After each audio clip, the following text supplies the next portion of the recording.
સમયના મર્યાદાને અનુલક્ષીને એના ઉત્તરાધિકારી તરીકે નવાને જવાબદારી આપવામાં આવે છે.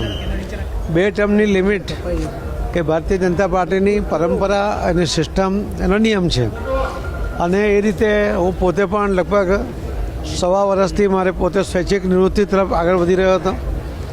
નવો વ્યક્તિ આવે, નવી મૌલિકતા આવે, નવા વિચારો આવે, નવો પ્રાણ પૂરાય સંગઠનમાં, નવા લોકો કામે લાગે અને એના દ્વારા ગુજરાતના લોકોની સેવા થાય, એના માટે વધુ સરળતા સાથે પ્રયત્ન થાય એ અપેક્ષા છે.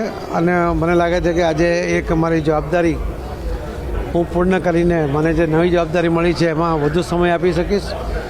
હું ગુજરાતના સૌ મતદાર ભાઈઓનો પણ આભાર માનું છું, કાર્યકર્તાનો આભાર માનું છું.